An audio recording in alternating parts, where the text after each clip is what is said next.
Ya, selamat bergabung, Nak Dila. Ya, Bu Hilda. Bagaimana jaringannya sudah stabil, Nak? Ya, alhamdulillah sudah stabil, Bu. Ya, bagaimana, Nak? Apakah kita sudah bisa memulai proses konseling kita? Bisa, Bu. Ya, lalu, Nak, apa yang ingin kamu ceritakan kepada Ibu?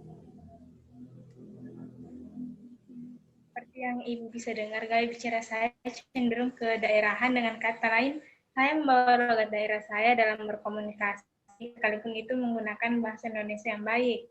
Nah, hal ini yang sebenarnya mengganggu saya, Bu. Saya memang biasa untuk melakukan public speaking, namun saat saya melakukan itu, dalam diri saya masih bergejolak malu, Bu. Ditambah lagi sikap orang-orang yang tertawa saat mendengar saya berbicara.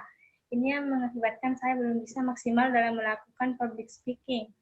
Oh, jadi kamu merasa tidak nyaman dengan respon orang-orang di sekitarmu saat kamu melakukan komunikasi atau public speaking, ya, Nak?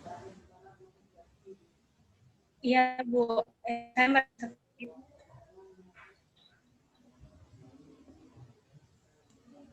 Ya, bisa kamu jelaskan ketidaknyamanan kamu dengan respon tertawa mereka?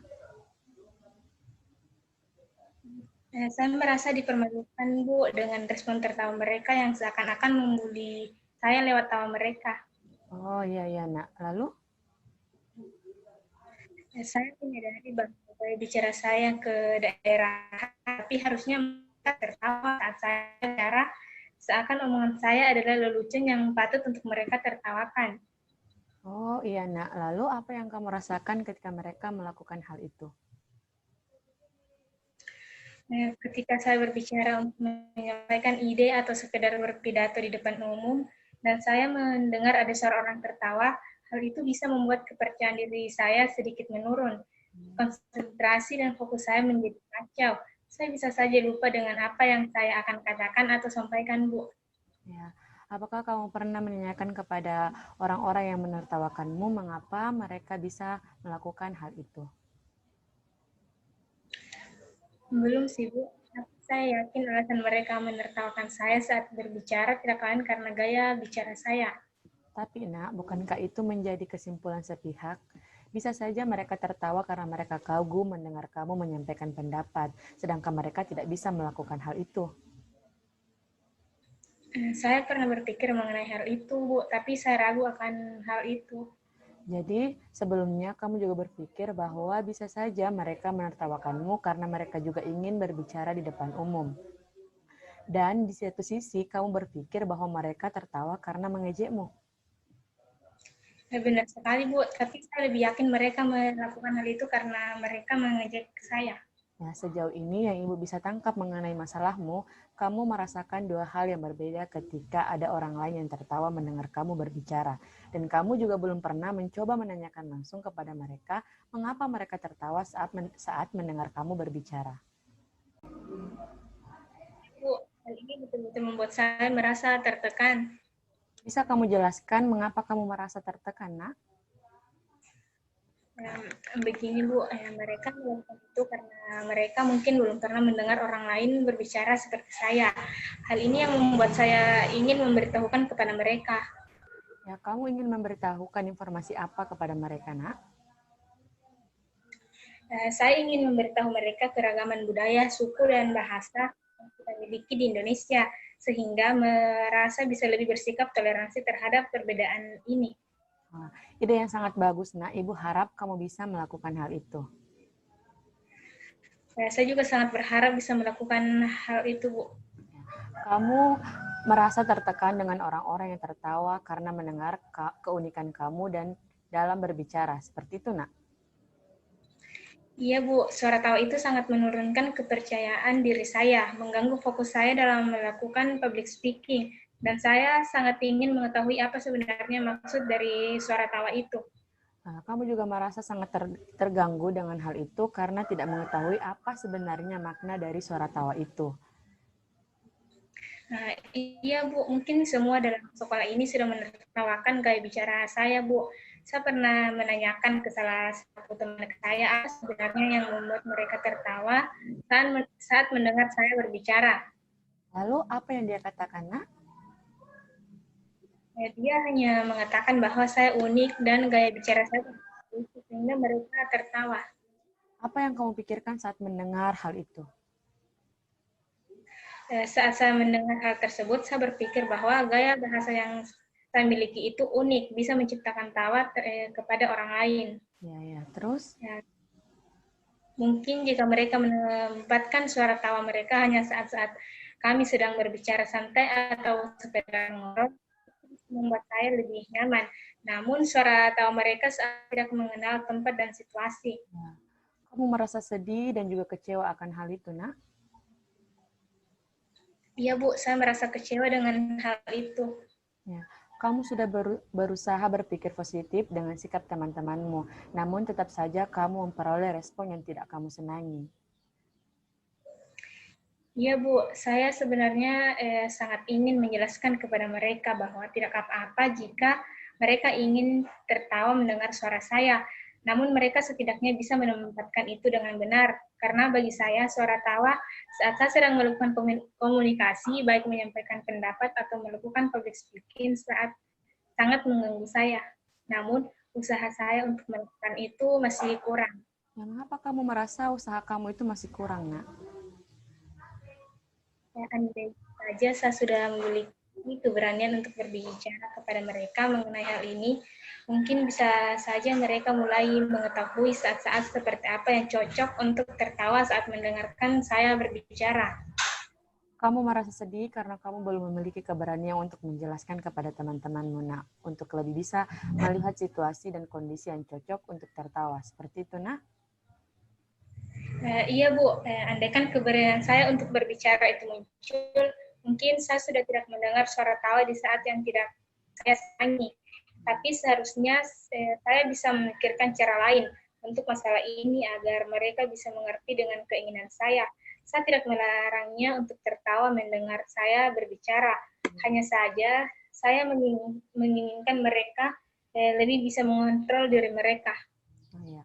Saya sangat kagum dengan inisiatif kamu karena ingin melakukan usaha agar mereka berhenti melakukan itu kepadamu dan bisa melakukan public speaking dengan percaya diri dan hasil yang maksimal. Iya Bu, saya merasa sangat ingin untuk segera melakukannya. Ya, baik nak, kamu sudah menetapkan tujuan yang ingin kamu capai. Sebelum melangkah untuk mewujudkan tujuan kita, sebaiknya kamu mempertimbangkan orang yang kiranya bisa terlibat dalam membantu untuk mencapai tujuan yang kamu tetapkan. Apa saja yang akan kamu lakukan? Saya rasa saya sendiri dan salah satu teman dekat saya. Ya, baik. Nah, itu pilihan yang bagus. Lalu, apa yang akan kamu lakukan untuk menyelesaikan permasalahan suara tawa yang kamu dapatkan dari mereka, sehingga mereka bisa berhenti untuk melakukan hal tersebut? Saya akan berusaha tetap bersikap ramah dan semangat untuk melakukan hal itu. Ya, hal yang sangat bagus, nak. Namun, sebaiknya kamu merincikan bagaimana kamu akan melakukan hal tersebut. Hal ini yang membuat saya bingung dengan cara apa yang bisa saya melakukannya. Saya merasa takut jika saya menyampaikan hal itu, mereka tetap dengan respon yang sama, atau bahkan malah semakin menertawakan gaya bicara saya. Saya Ya, juga merasa belum berani untuk menjelaskan hal itu kepada mereka. ya. Kamu kesulitan melakukan hal itu karena takut respon mereka terhadapmu tidak berubah, bahkan bisa semakin buruk. Kamu juga belum memiliki keberanian untuk melakukan hal tersebut.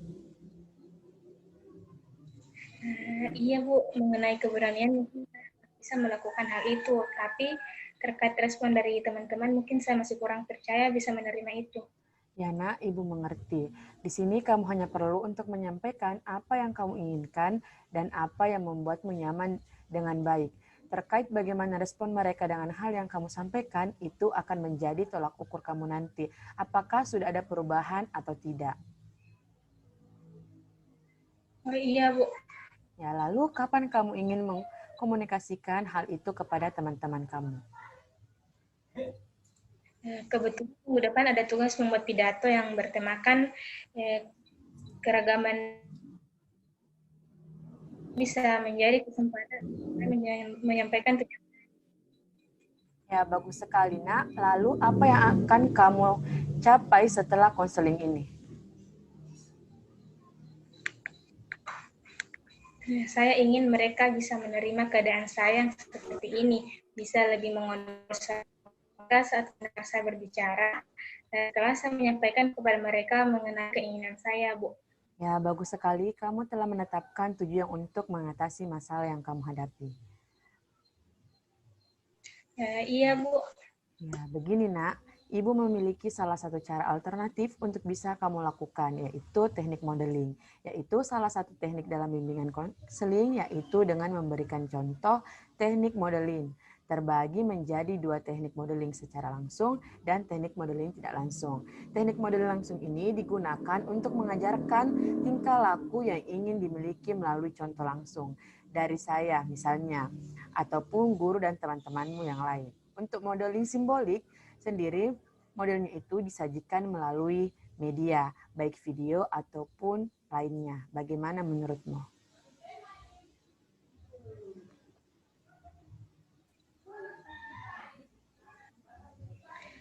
Itu alternatif yang baik, Bu. Teknik modeling kedua jenisnya sama-sama bagus, Bu. Namun, saya masih bingung akan memilih yang mana. Baik, Nak. Kalau begitu, Ibu ingin melihat bagaimana pendapatmu mengenai kelebihan dan kekurangan dari masing-masing teknik tadi.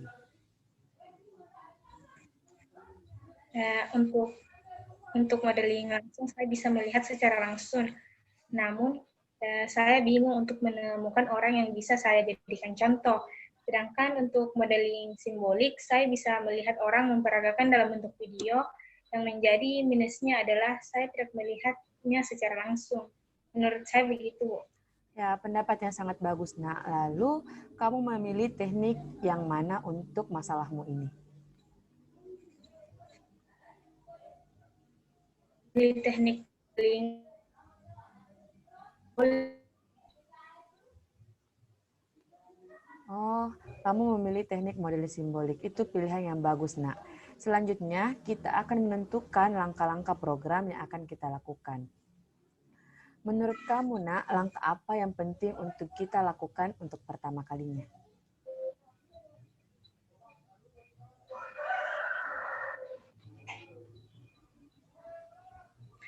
Untuk langkah pertama, saya akan coba untuk memahami lebih jauh mengenai teknik modeling simbolik itu, Bu. Ya, betul sekali, Nak. Itu langkah awal yang sangat baik. Selanjutnya, untuk langkah pengantarnya, apa yang akan kamu lakukan? Di langkah pengantar ini, saya akan mencoba memperagakan teknik konseling modeling ini, Bu. Ya, baiklah. Untuk selangkah, apa yang akan kamu lakukan, Nak? Saya akan berusaha dengan baik mengamati video yang akan saya tonton, serta berlatih untuk menerapkan hal yang saya peroleh dari video tersebut, Bu. Ya, lalu, Nak, bagaimana dengan menetapkan waktu untuk menyelesaikan program tersebut? Saya rasa akhir minggu ini, Bu. Ya, bagus sekali, Nak. Jadi, kapan kamu akan memulai kegiatan tahap awalnya? Saya akan melakukan kegiatan awalnya minggu depan saat membacakan pidato saya terkait keberagaman dan toleransi. Nah, bisakah kamu rincikan kepada Ibu hal-hal yang akan kamu lakukan tersebut? Di hari pertama, saya akan berusaha dengan baik menonton video sambil mencatat hal-hal apa yang saya tangkap dalam video. Lalu saya akan mulai mengerjakan tugas saya yang isi pidatonya saya fokuskan kepada diri saya. Di hari kedua, saya akan berlatih membaca pidato saya. Baru di hari pengumpulan tugas, saya akan praktekkan semua yang telah saya peroleh dan tetapkan. Oh ya, bagus sekali, Nak. Itu rencana yang sangat bagus. Lalu, Ibu akan memulai memutar videonya. Durasinya itu tidak terlalu lama. Semoga bisa menjadi salah satu contoh untuk kamu terapkan nantinya. Ya, Nak? Iya, Bu. Ya, baik, Nak. Apa kamu sudah paham sampai di sini? Iya, Bu, paham. Ya, Nak. Ibu mau tanya bagaimana tentang pelaksanaan modeling simboliknya. Apa kamu mau melakukannya sekarang atau kapan? Saya merasa akan melakukannya di rumah saja, Bu. Ya, baik, Nak. Kalau begitu, bagaimana perasaanmu sekarang? Alhamdulillah, Bu. Saya merasa sudah mendapat titik terang dalam masalah saya. Nah, ya. Alhamdulillah, Nak. Ya, 5 menit lagi waktu untuk konseling kita hari ini akan berakhir. Iya Bu, sangat tidak berasa waktu 45 menit akan segera berakhir. Nah, iya, Nak. Untuk itu, Ibu ingin kamu merangkum apa yang menjadi hasil pembicaraan kita tadi. Dari permasalahan yang saya alami, saya menetapkan untuk melakukan teknik modeling simbolik yang akan saya lakukan di depan teman-teman saya nantinya, Bu. Ya, bagus sekali, Nak. Kamu sudah paham dengan tujuan kita. Bagaimana perasaanmu saat ini, Nak? Seperti yang saya katakan tadi, Bu, saya sudah mulai bisa merasakan adanya titik terang dari permasalahan saya. Ya, baik, Nak. Ibu ingin memberikan kamu tugas. Tugasnya itu kamu lakukan saat kamu menyampaikan tujuan kamu. Oh iya Bu, insya Allah. Tugasnya apa yang saya harus lakukan, Bu? Nah, Ibu ingin kamu mencatat perubahan respon apa saja yang terjadi setelah kamu mempraktekkan hal itu kepada teman-temanmu. Ini sebagai kontrol diri untuk kamu mengetahui sejauh mana perkembangan kamu dalam menyelesaikan permasalahan kamu. Oh, baik Bu, saya mengerti. Terima kasih banyak, Bu. Ya, sebelum menutup pertemuan kita kali ini, kapan kiranya kamu bisa untuk kembali melakukan konseling dengan Ibu? Saya rasa Jumat depan, Bu, dengan jam yang sama dengan pertemuan kita hari ini. Ya, jadi Nak, kita ketemu kembali di hari Jumat jam yang sama. Ya, ingatkan Ibu di WA ya, kamu bisa meninggalkan room Zoom kita. Sampai ketemu minggu depan, Nak. Semoga kamu membawa perubahan yang baik dan semoga berhasil. Iya Bu, amin. Assalamualaikum Bu. Ya, Waalaikumsalam warahmatullahi wabarakatuh.